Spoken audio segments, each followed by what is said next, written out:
أيها المخلوق، إنسانا كنت أو جنيا كنت أو أي ملكا كنت أو أي شيء، إن لم تجعل بينك وبين الله وسائل مقدسة آيات عظيمة سوف تتخذ من ذاتك صنم ند لله عز وجل. أصلا سوف تنحو إلى ربوبية ذاتك من حيث تشعر أو لا تشعر. أنت يا إبليس تقول هذا غلو في آدم، ما كنت لأسجد لبشر خلقته من طين. هذا البشر يأكل ويشرب، شنو الغلو فيه؟ سموه غلو. أنت تغلو في ذاتك يا إبليس، تجعل من نفسك أنك أنت الطريق إلى الله، وأنت مو طريق، مو مؤهل. الطريق المؤهل كما يقول الإمام الرضا: يا آدم وإبليس مثل ضربه الله لنا، من جحد ولايتنا كإبليس، ومن آمن بولايتنا كالملائكة آمنت بولاية خليفة الله. المثل دائما يكرر القرآن. لماذا؟ إذ قلنا للملائكة اسجدوا لآدم. سواء واحد يقول القرآن وقروا آدم، اتخذوا آدم سبيلا، اسجدوا. هو مو مهم؟ في 7 سور القرآن كله يقول اسجدوا اسجدوا اسجدوا لآدم، مع أنه واضح في أن السجود هو لله نهاية المطاف. آدم قبلة، بس لما يأتي القرآن بهذا التعبير المهم؟ هذا بس يبين لك هذا الباب إلى الله. إذا صغرته صغرت أنت الطريق إلى الله، تجانبت نفرت من عنده، تنفر أنت من الطريق الموصل لك إلى الله. إني خالق بشر من طين فإذا سويته ونفخت فيه من روحي فقعوا. شو الفرق بين اسجدوا بين فقعوا؟ هاي النكات البلاغية لو تلتفتون لها شوف التشدد القرآن. يعني بلا تراخي، قعوا بسرعة بفورية، يعني تشديد في السجود، مو بس سجود. قعوا صرامة، قعوا له ساجدين، مع أنه مو تأليه. يعني لا سبيل لكم غير هذا، إلى أين تفرون؟ إلى أين تنؤون بأنفسكم عن سبيل الله؟ إلى أين تلتجون؟ إلى فلاسفة الغرب؟ إلى فلاسفة البشر؟ إلى منظرين نتاج البشر؟ إن لم تتخذ محمد وآل محمد مصدر للعلم عند من تريد، عند من تتخذ مصدرا للعلم؟ إذا نأيت بنفسك عن تراث الحديث لمحمد وآل محمد، إلى أين تريد أن لعقلك، لمنتجات عقلك، منتجات البشر؟ إلى أين؟ هي القصة الوسائل ترى مو قصة توسل لقضاء الحاجات.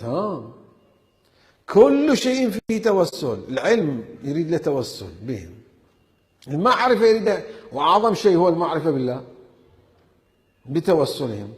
ومعنى المعرفة بالله بتوسلهم يعني مو قصة نظرية، برنامج علمي متبع.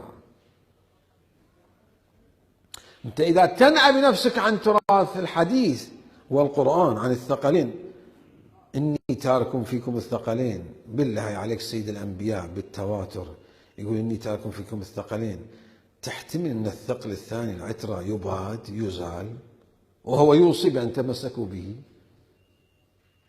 كما أن القرآن لا يزول ولا يزال، عهد وعد من الله ببقاء.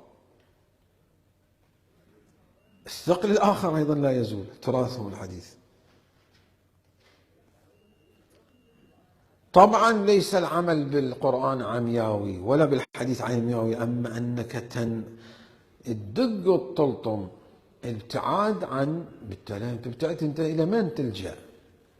إذا تحتمل أنت في ذهنك أن هناك لغة عقلية أعظم مما في القرآن ورواية أهل البيت، بعدك ما عرفت الوحيدا ولا عرفت الله عز وجل، واحتملت أن المخلوقين عندهم نظام عقلي أعظم من النظام العقلي الذي لدى الله عز وجل.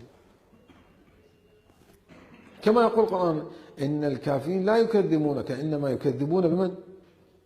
بآيات الله. إذا احتملت أن هناك لغة عرفانية معرفية ذوقية عند البشر، تجارب البشر أزيد مما هي لغة معنوية في الوحي، أنت ما عرفت الله عز وجل، أكبرت المخلوق على الخالق. هي قصة مو شعار، قصة بنى علمية، برنامج، خريطة وخارطة علمية تمشي عليها. هي قصة شعار. الشعار أنا متمسك بالثقلين، بس عملا ربما أتأثر بالمستشرقين أكثر. ما يقول لك القرآن لا تطلع على المستشرقين، بس مو أن تجعلهم هم المصدر، أو كتاب من مدرسة بشرية أخرى تجعلهم المصدر، وتنأى بنفسك عن بيانات الثقلين. أين أنت تمسكت به؟ إلا أن لا تقول أن الله أعلم. شوف، إن الكافرين لا يكذبون إنما يكذبون بآيات الله، ترتبط. فإنهم لا يكذبونك ولكن الظالمين بآيات الله يجحدون. نفس المضمون. شوف، لاحظ اعتماد حتى في المصادر العلمية غير مصادر الوحي ليس بمعنى أن سد آذانك وأعينك عن كلام البشر وإنتاج البشر، أبدا. القرآن ما يدعو لهذا الشيء. الذين يستمعون القول جنس القول، كل شيء اسمع، بس فيتبعون أحسن الوحي. عند مقارنة الأقوال يعرف الخطأ من الصواب. أما أحبس نفسي في نتاج البشر، وأبدا نتاج الوحي أبدا ما أعطي مدة من عمري. هنا توسلت أنا بمن؟ هو هذا نهج إبليسي، بس في برنامج العلم في الحقيقة.